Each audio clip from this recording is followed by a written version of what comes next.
We are live. How are you doing, Jason? I'm good. How are you? Thank you. I I am doing amazing. All right. So, hi friends. Welcome to the number 7 Go with the Flow quest. My name is Florence Sophia. I am your host. I am a self-mastery coach, energy healer, and also a team lead within the financial industry. And I am passionate to guide people be their best version and also live an abundant life. And as a jiu-jitsu practitioner and yoga instructor and also an athlete, I want to share with the community my deepest teaching. And the best way to do that is to bring exceptional speakers like today. Jason Ferreira is coming here live with us to bring you a wealth of knowledge, and I can't wait to hear your story and share actually your story because I know your story with our viewers.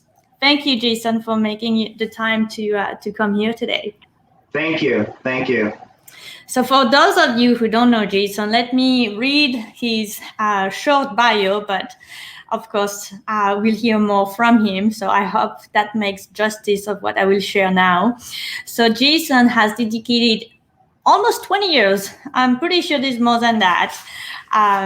In the health and fitness industry as a certified personal trainer.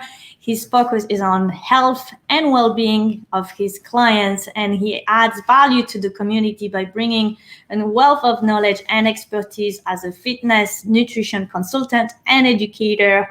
And he's also a registered massage therapist. I have to say, one of the best one I've ever met. So if anybody needs a massage, just make sure you get Jason contact and schedule your appointment. It's definitely the best experience you'll have. And his successes are attributed to his passion and strong mindset.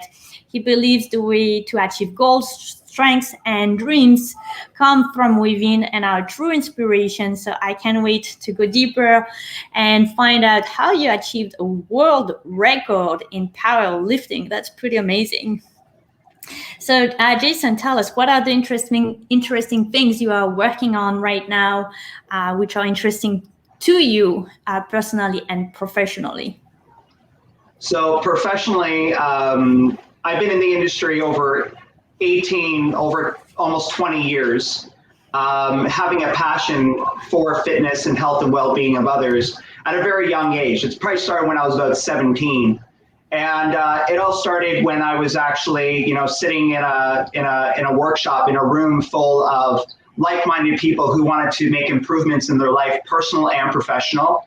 And listening to the speaker, the words came out, "We are in the business of helping people help themselves." So I knew right at that point, 22 years ago, that I wanted to become a health and wellness practitioner. I wanted to help people help themselves overcome these barriers. Mindset. Change the mindset, change their body, change the outlook on life. So what I did was I actually continued and investigated and began my journey as a trainer. 18 years later, decided that I needed to do more with myself professionally. Found that there were some limiting factors to just being a trainer. Now, training is a beautiful practice, again, but there's more to the puzzle. So I decided that I was going to go back to school.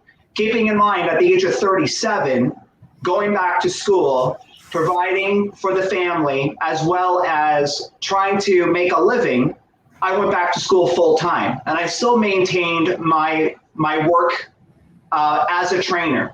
Keeping in mind, taking everything that I learned in my school, in my practice, I applied and I integrated the two, which made me very successful professionally. Personally, what's happened is during that journey, I started to miss out on a few things. I started to miss out on family life, my wife, my son. So those are the things that, on a personal level, those are things that I'm continuing to work on, spending more time, learning about my son, learning about my family, holding together the family as a professional, trying to maintain balance. So in a nutshell, that's my story there. I love it.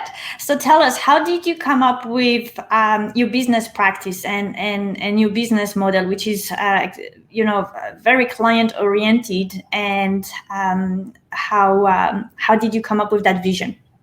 So my business model, revolves around a few things. One, because company name NFC, Nutrition Fitness Connection,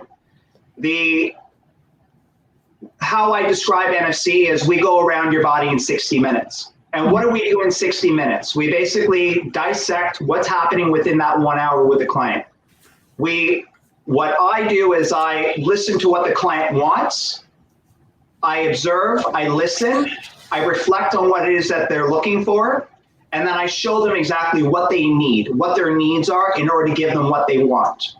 So I go through a comprehensive assessment.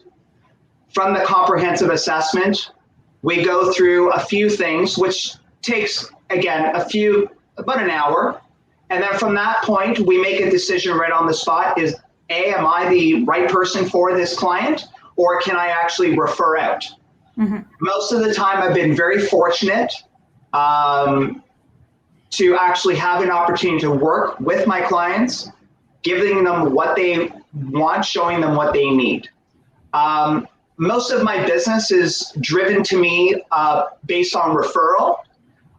So my work ethic, my passion, commitment is huge. It's a big key factor to everything I do as a fitness professional in the industry.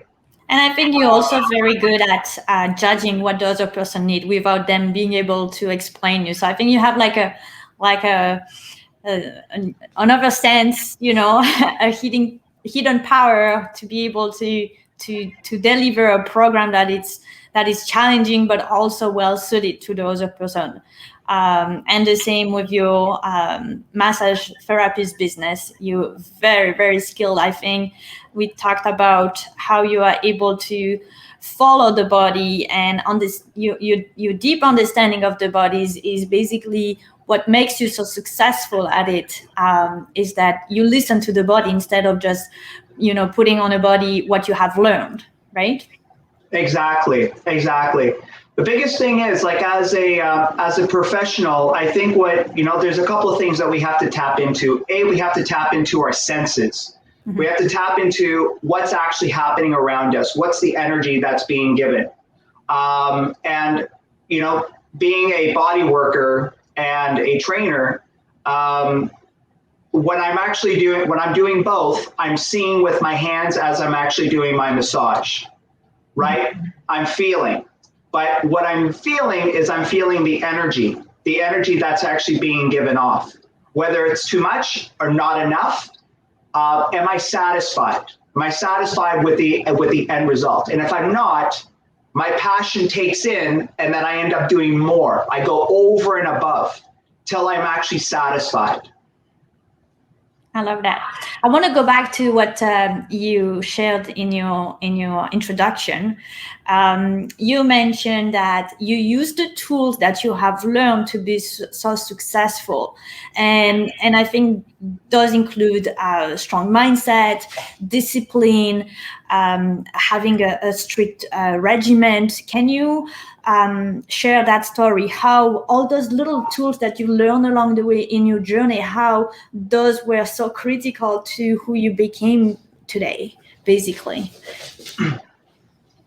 So a lot of the tools that I picked up is one, a tool, observation, to observe what's happening around me, observe, learn from others, listen to what's being asked, and ideally just to kind of make sure that I'm a good fit.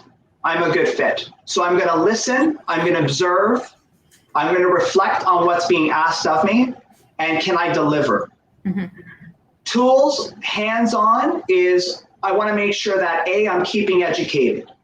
I'm always keeping up with the trends. Keeping in mind whatever happened 20 years ago, what I learned 20 years ago, things never changed. But what did change is who accepted this tool that I was willing to give, right? A different perspective on training. I don't like to call training working out. I like to call working out training. What you're doing is you're actually providing your body tools to get better. And that's how my workouts and my massage therapy, that is my intention. When I'm doing the two, that is my intention, is to make a difference. And that is the best tool that I can provide my clients. So before you got there, you kind of got involved with powerlifting.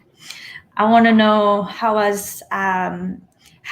did powerlifting come into your life, and how was your journey to get to the world record? Powerlifting, sincerely, I changed my passion to glory, and that is huge. Yeah. That is huge. And what I mean by that is I found internal strength. You know, thanks to my wife, my son, everything, people in my life, I was able to take that energy and I was able to put it into something that I became really good at. I had an edge. I had a know-how. I was able to overcome some sticky barriers. So keeping in mind that I started powerlifting 2009. And 2009 was when I started to compete. I challenged myself. And again, it was a base number. For example, 500-pound deadlift. And that's your base. Can you do it? Yes or no? And ideally, it was just one. It was, again, I just put my mind to it and I said it. And I said, okay, well, what's the worst that can happen? If I make it, I don't. But if I do, great. I went for it and I made it. So what were the things that ran through your mind? Because you're talking about you tap into that energy within you, and you know you had the support of your family. But how do you really find that? How do you tap into it? And what's happening in the mind? Because the mind, you know, tends to give you some limited belief about your possibilities. How was that process for you in your mind to switch the mindset and push yourself to those extreme limits, right? Because the weight that you have lifted was gigantic, right? What I did was to make that switch is I made sure that everyone who was in my circle knew what my goal was. And my goal was to to achieve the all Canadian squat record, which is an amateur world record at 667 pounds. And I talked about that goal. I never knew much about it until someone brought it to my attention, says, hey, this is the goal. Let's see if you can achieve it. Keeping in mind that I was able to accomplish that goal by surrounding myself with people who are like-minded, listening to the body, finding out where I was weak and what some of my strengths were, and made my weaknesses even stronger. So I was able to continue lifting safely and effectively. So what was your daily routine like when you were going through that training? Training consisted of 5 to 6 days a week. There was a lot of rehab and therapy, which means that I had to make sure that if I had done a specific squat workout, the workout was 70% of that max target. I had to make sure that I was doing something to offset what I just did on day one, making sure that I wasn't overloading the system. If I'm overloading the system, means that I run the risk of injury. When does injury happen? It could happen within 8 weeks of a 12-week cycle. So we always want to make sure, I always made sure that I wasn't overdoing it. I wasn't overtraining. I was always mixing back and forth between working my strengths as well as working my weaknesses. What were your biggest challenges in your training, and how did you overcome them?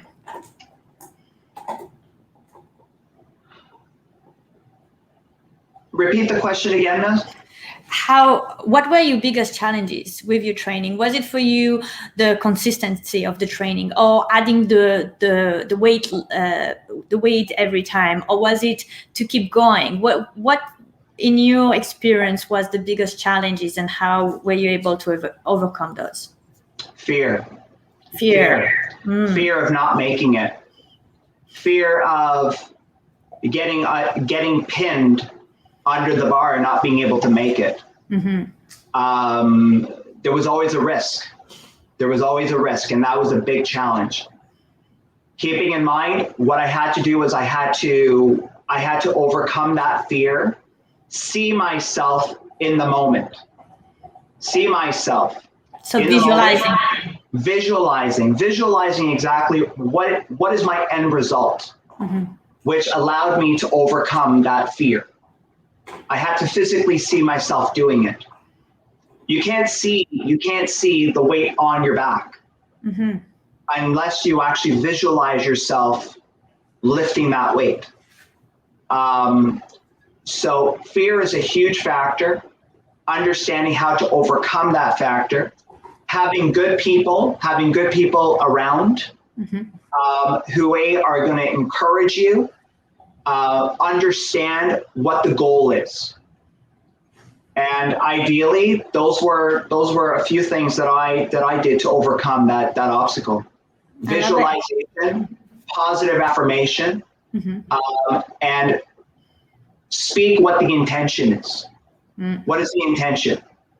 And again, every time I went up and I did that lift, didn't matter if it was didn't matter if it was in contest, didn't matter if it was actually in training. I was always, again, praise the man above. And this was the signature. Every time I did a lift, it was always this. 2 fingers up. Because there was no going down. It was always going up. Mm-hmm. And then one thing that really helped me dial into powerlifting was the heavier the weight is, the faster it's going to move. Mm-hmm. And there was nothing else. It was almost like one of my mentors, a guy who I worked with for a number of years, about 10 years, he would always describe training as train your body like you're firing a cannon out of a canoe. Mm-hmm. That stuck. So you had to make sure that you were solid. And there's a couple of things that help you become solid. Your awareness, your environment, the food you eat, Mm-hmm. sleep, your faith. Those are some key factors. What was your diet, and how has it evolved over time? Repeat? How was your diet when you were training, and how has your diet evolved over time? So my diet consisted of it was very balanced. It was very balanced. I was eating anywhere between 4 to 5 times per day. Increasing protein shakes. Not limiting my carbohydrates. Always making sure that I was actually fully replenished. Mm-hmm. My diet was quite balanced. And a lot of water. Keeping in mind that, right? It was timed. Hydration. A lot of hydration as well. A lot of hydration, absolutely. Tell us about your early mentors and coaches, and how have they helped you along the way in your training and your career? My mentors, I have quite a few. I have quite a few mentors who have helped me along the way, who have actually helped me discover my strengths. So take me out of my comfort zone, mm-hmm. getting me to do different things that that I thought were not possible, that were imaginable. Because either I was afraid, didn't have enough confidence in myself, but I managed to perform just by their guidance. For example, one was to stand up in front of a group of people, who were highly educated, and describe how to train, and assess a client's posture while in training. So, and again, these were some valuable tools. Another one was to learn how to assess, learn how to actually ask the right questions so you get the best answer possible. Another mentor believed in what I was capable of, and he says, well, you know what? Why don't you get into doing some therapy? You're really good with your hands. You know what? Your training is awesome, but I feel that you can do more. And we talked about a few things. We talked about, here are the risks and here are the benefits. And of course, the benefits outweigh the risks. Like it was a no-brainer. So making that self-assessment first to be able to decide on the direction on where to go is important. Absolutely. I'm curious. I had this question for later on, but let me ask it now. You talked about low self-esteem, and that's something you had struggled earlier in your career. Can you talk about, what have you learned to overcome low self-esteem, and what has been the process if you are feeling it, whether you are feeling it lately or a long time ago? What's the process for you to overcome? So for me to overcome low self-esteem, I would write down what it is that what I'm feeling at that moment. Have a conversation about it. Listen to what is being suggested, and try and practice. Sometimes, and the conversation is with whom? With yourself, journaling, or with somebody else, with a coach? With somebody else. Okay. With somebody else. Absolutely. Sometimes what would happen is I would actually get into a position where I would actually just do it. I would just do it. I would just jump right in and give it a try. And if it worked, great. If it didn't, I would move on. I've learned that, in order for me if I'm going to focus on that negative energy, low self-esteem, I'm not going to be able to get ahead. I'm not going to be able to provide for my family. I'm not going to be able to do the things I love, be in my profession, if I'm focusing that I have low self-esteem. What gets me out of that mind, out of this low self-esteem mindset, is when I see success in the clients and people that I work with and work alongside, and I see success in them, I absorb that energy. I absorb that energy, and that's the energy that I'm looking for. And I stay on that path. I try not to go into something that I'm not familiar with. And if I'm not familiar with it, then I'll ask questions. If I feel that it doesn't work for me, I won't entertain it. I won't entertain it because it doesn't. I believe you mentioned that your wife was a big part of your growth as well. 100%. I'm sorry? Yes. Yes. Say again? You said yes, 100%, right? Your wife was a big part of your growth personally and professionally. Can you share a little bit about that? Well, a lot of it came down to when I went back to school.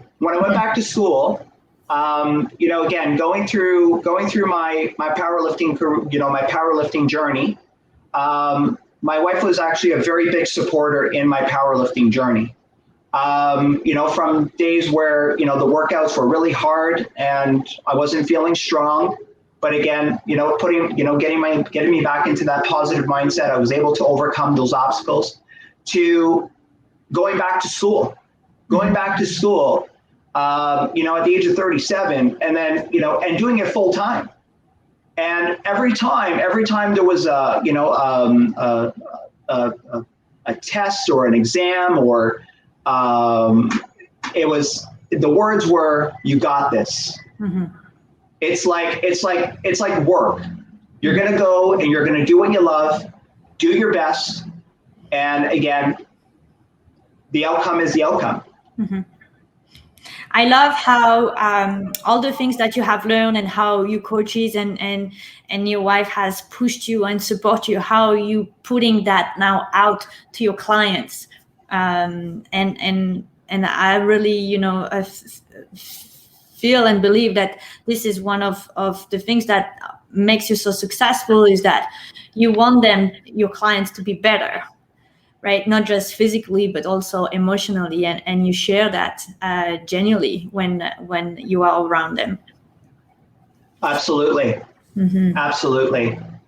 Can you elaborate on the principle of planting a seed to make something happen? I believe you have mentioned that to me in the past, and I think I'd love our viewers to hear from you.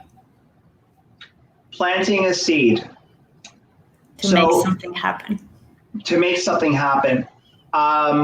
So what I did was, for example, I'm going to use what I've been able to accomplish. Family, visually seeing something great in front of me, and planting that seed, knowing that this is something that I'm going to do for the rest of my life. This is something that's going to be in my life for the rest of my life. Mm-hmm. So having that thought in mind, knowing exactly what it feels like, knowing and seeing exactly what it looks like, because ideally I can write stuff down on paper and visualize it and talk to it and talk to the idea and and ask all the right questions. But if I can't physically see myself in it, mm-hmm. I haven't planted the right seed. Mm-hmm. I have to physically see myself in that moment. I actually have to physically see that it's a good connection. Mm-hmm. It's a good connection that I'm going to have by planting that seed, right? So when you think about visualizing and all your dreams, what are the biggest lessons that you learned in 2020, which was, an odd year for everybody? What is it that you have learned that you really needed to learn that you haven't learned yet in 2020?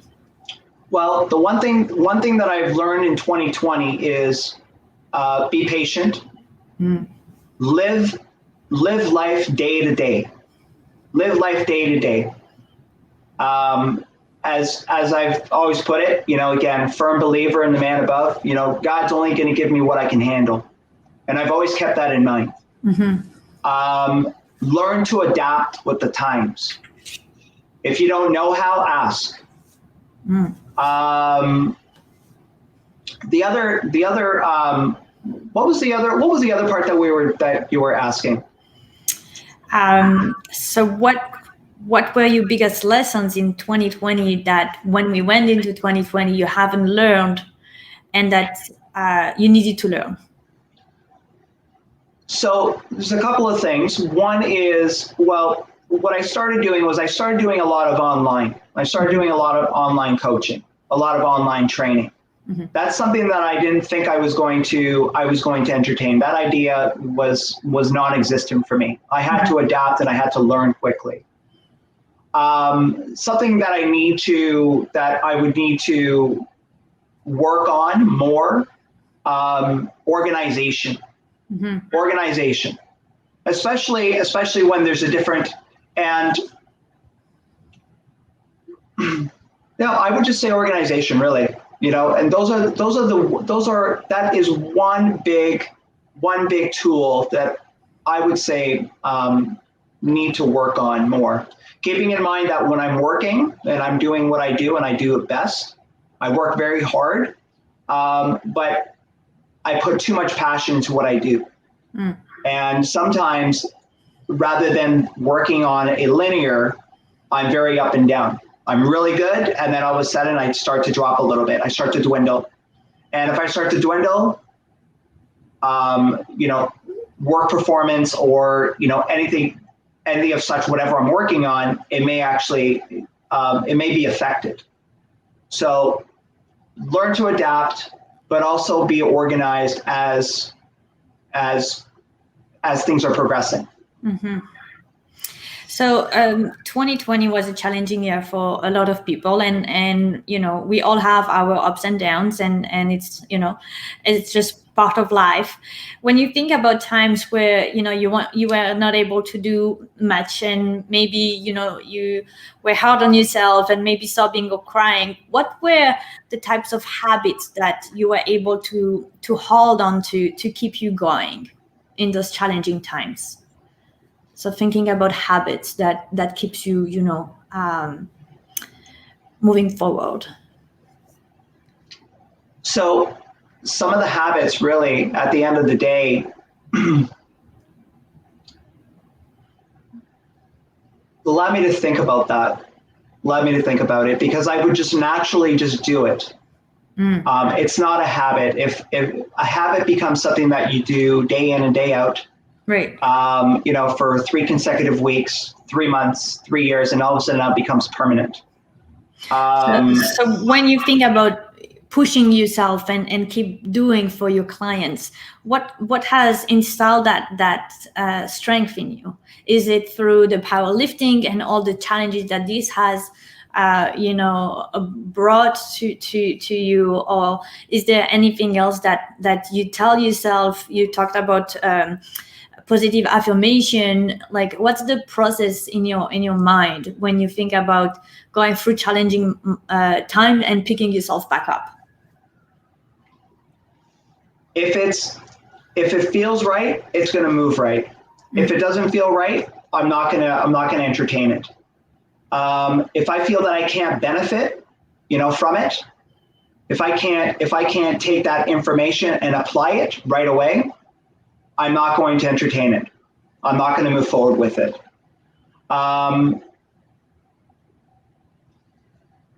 So assessing the situation, whether it feels right or whether it feels wrong, whether it applies to your goal and fits within that vision and that mission that you're trying to do, right? Absolutely. Very good. And what would you say are your daily things in your life that helps you uplift you and enrich you? Do you have like a daily routine that you're following? So right now, part of my routine, I've actually started to work on breathing, mm-hmm. meditation. Very, very important. It allows me to focus on reducing stress, mm-hmm. Healing the body from the inside out, adding more balance, structure. And not only have I actually done it for myself, I've actually done it with my son as well. The polar dip. Yeah, so we actually did something called the polar dip. Yeah. And we did something like this about it was about a couple weeks ago. Mm-hmm. And keeping in mind that when we did this polar dip, it was about 4.5 degrees. And of course, we actually got into, we went out for a jog. My boy was with me.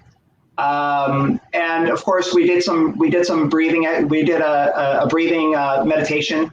And again, it was just phenomenal. Keeping in mind that there were a couple things that that we had, that I had in mind. One is my boy, he has fears, he has anxieties. So my intention was to help him overcome some of those fears. Mm-hmm. And with fear comes stress. How do we reduce stress? We have to breathe.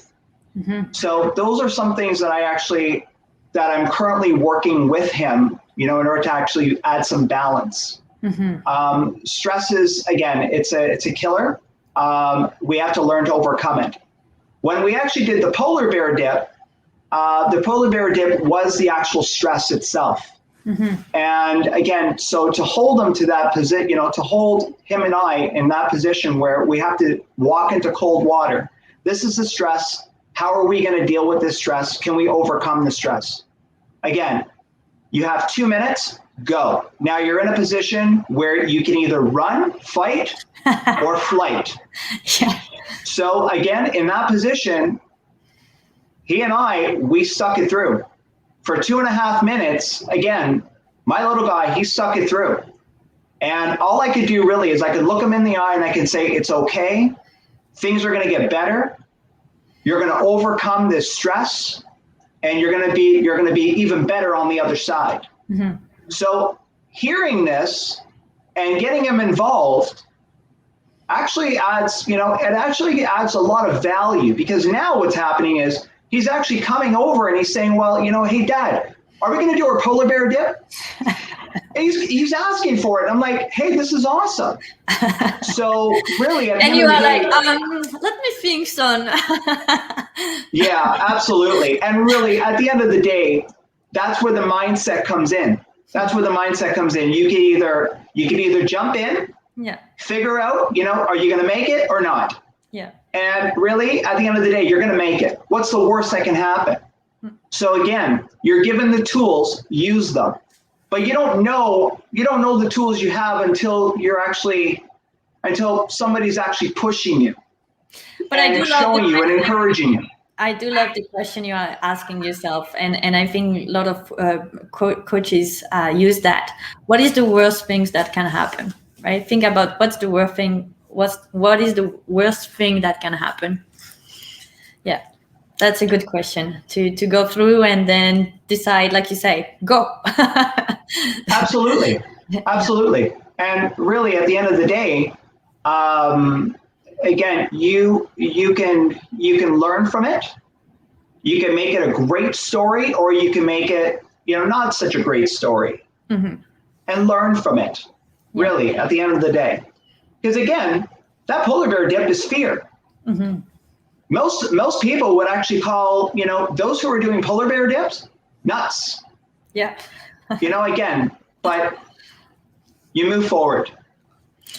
So anything that's done daily, a habit, and keeping a commitment to yourself is not an easy thing. It doesn't come naturally. We have to remind ourselves of the why, the reason why we are doing it, and pushing ourselves and not get caught in the business of life and telling ourselves, oh, I can do it today. Some other things have come up.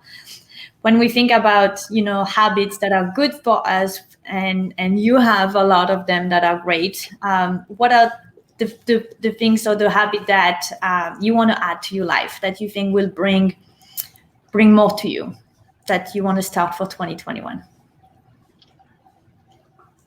Ideally, as I've mentioned before, meditation. Meditation. You know what? I've started to add it to my routine.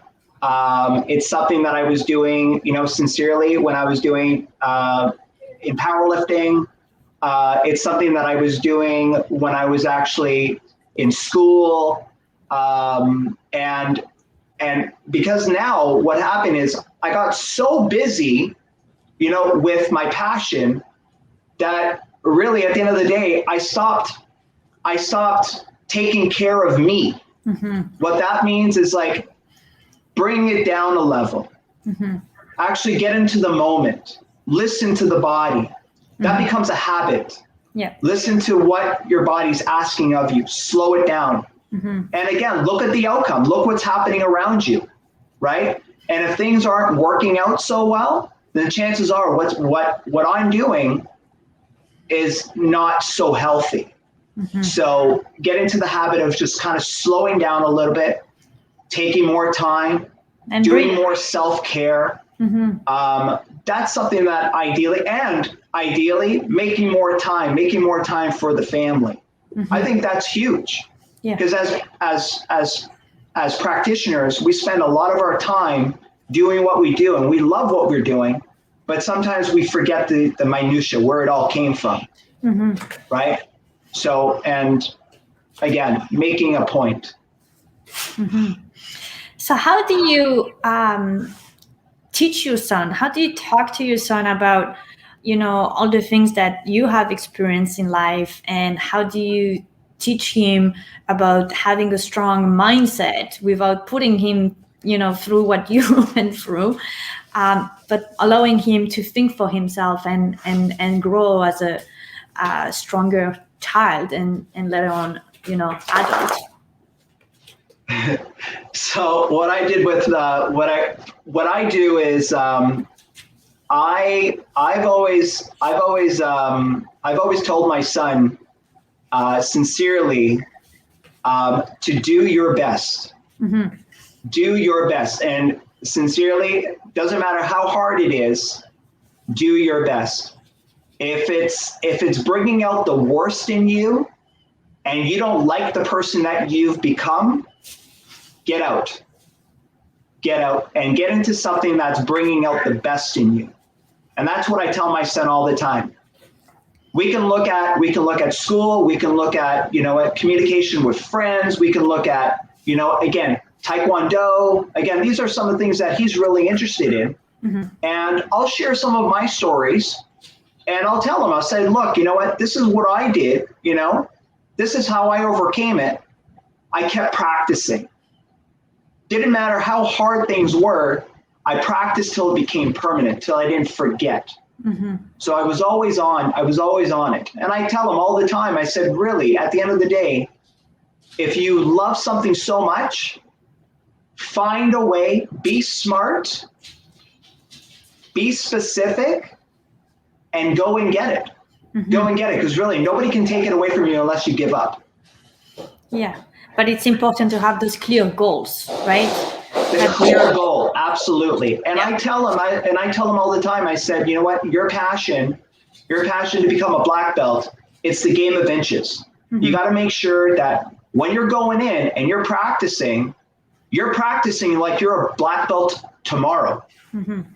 You're going in for that exam, and that guy's going to tell you, he's going to tell you to do something. You're going to do all these patterns, all 12 patterns that you remember 12 years ago, and you're going to keep doing them. You're going to do them automatically, right? So again, practice makes permanent. I tell them all the time, believe in you.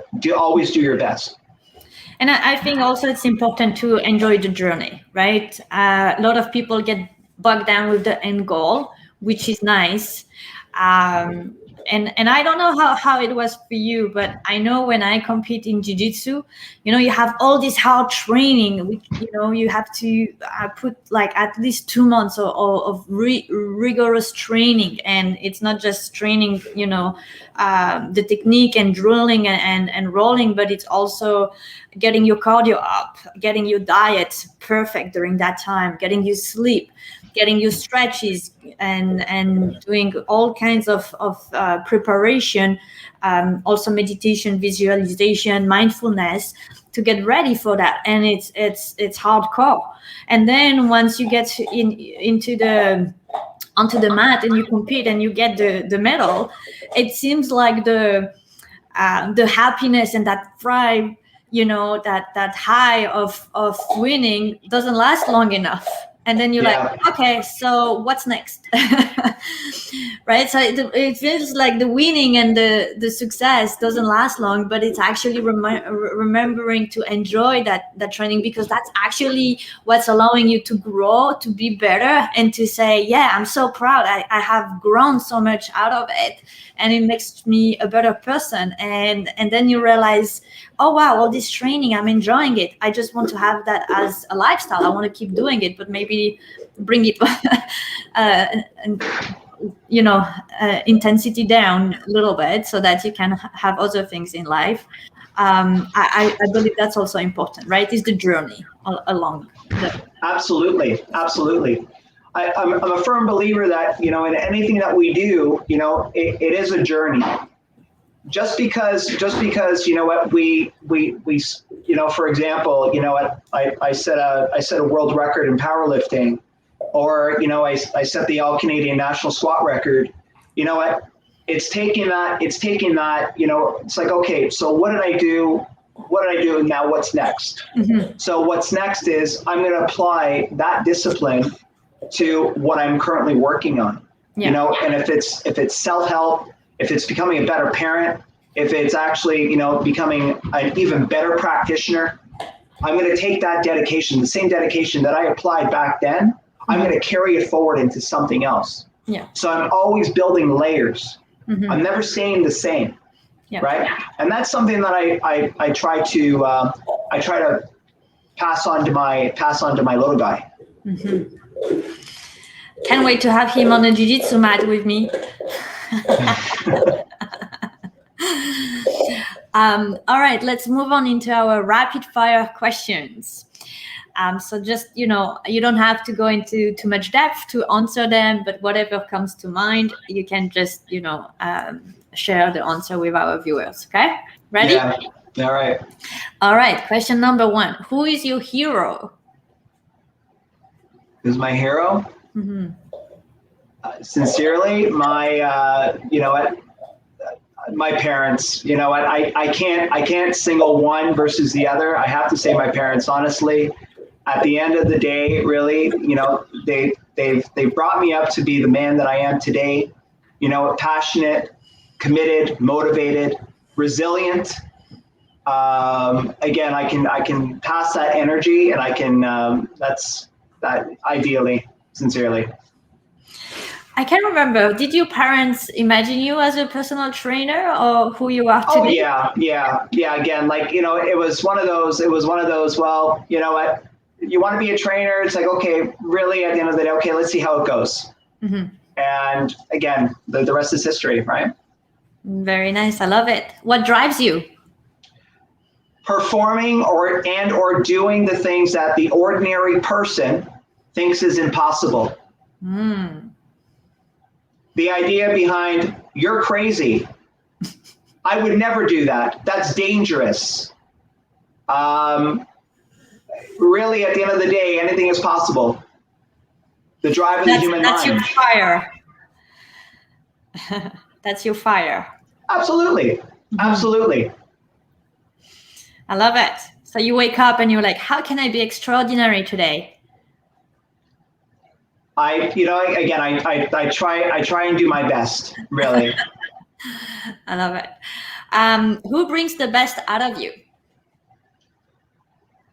My wife and my son. Mm-hmm. Yeah.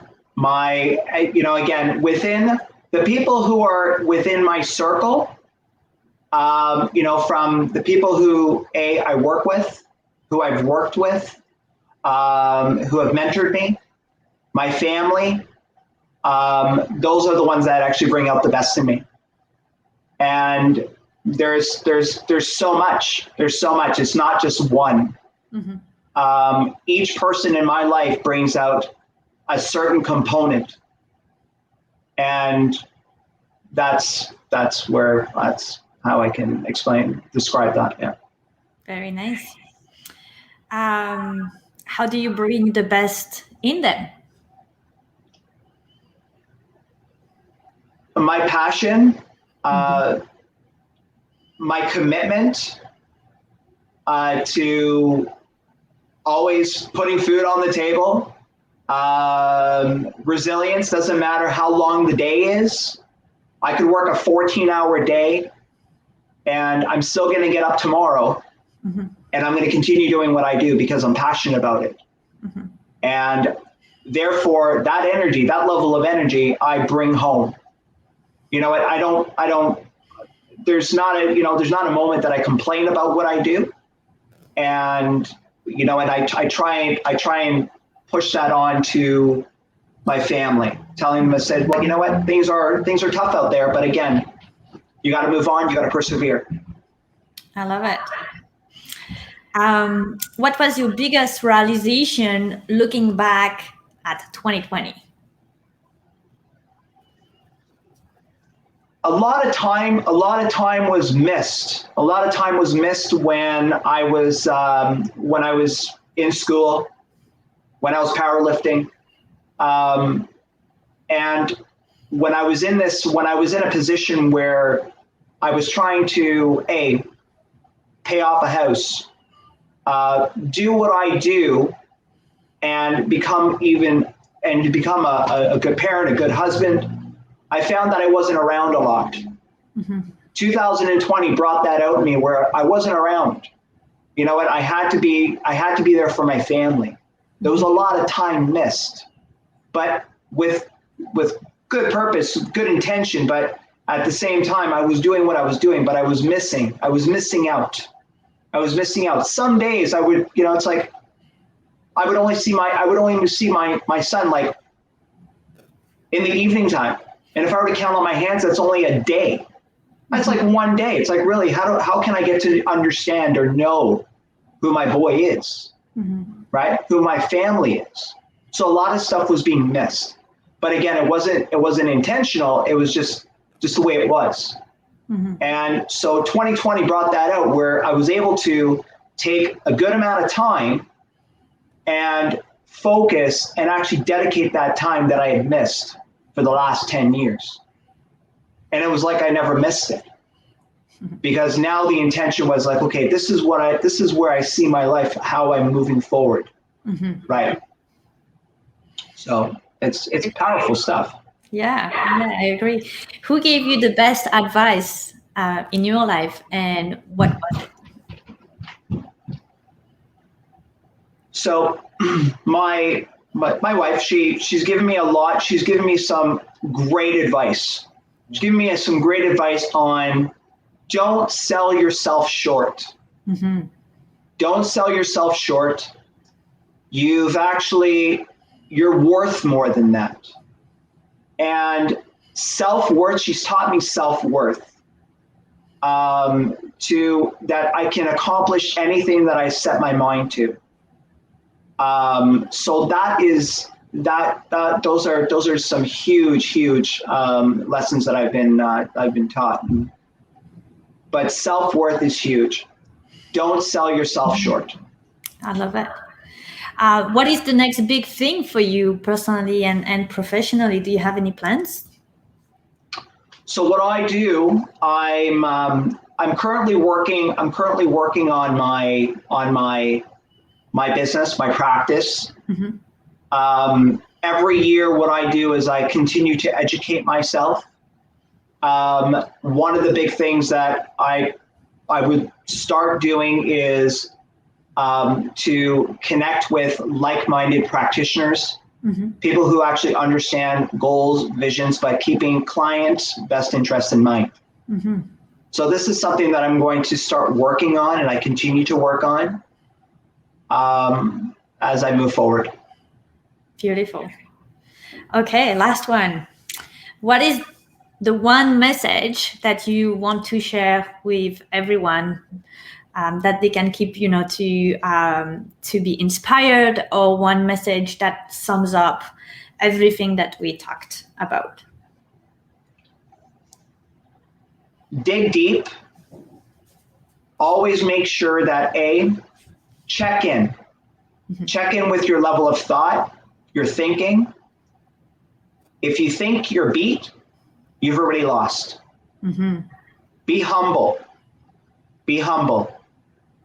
Describe whatever it is that you want in your life.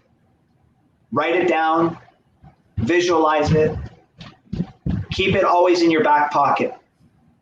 Never rush a good thing. Get rid of the fluff. If it doesn't make sense, bring yourself back down, reevaluate the goal. Always make sure that whatever it is that you're learning, you can always apply Monday morning. If you can apply it, it works, it makes sense, so be it. Amen. I love it. That was beautiful. Jason, I want to acknowledge you for having such a drive for always learning and looking at improving yourself personally, professionally, and in all your relationships.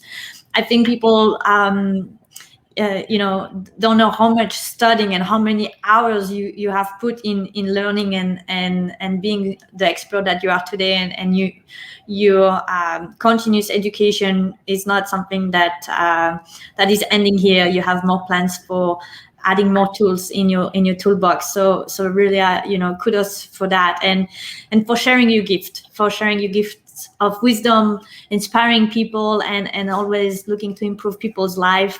To me, the answer to the question, who is your hero, should be yourself, because you have accomplished so many things that a lot of people are not able to accomplish in their own lifetime.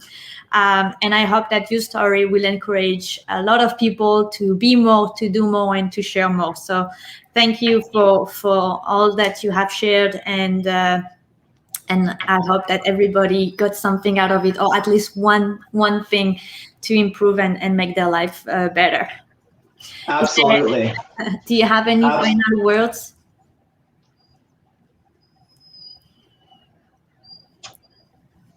At this moment,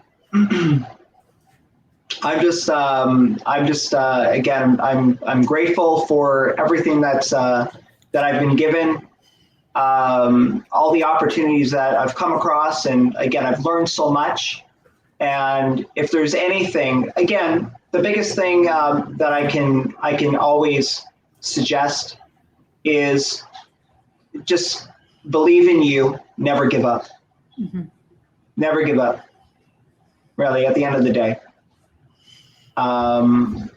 That's what I can that's what I can say. I love it. If anybody has missed this episode, it will be posted on my YouTube channel, Jiu-Jitsu Yoga, and of course the recording will be on Facebook, so feel free to share with your friends. And if anybody would like to reach out, follow, or learn more about you, Jason, where can they find you? So they can reach me. They can reach me at NFC at nutritionfitnessconnection.com. Can definitely send me an email. Again, send me some of your questions, and I'll be more than happy to answer. And what's the email? The email would be NFC at nutritionfitnessconnection.com. Beautiful. So we'll add those into the show notes on the YouTube recording, and that is a perfect way to end this interview. Thank you, everybody, for spending this hour together.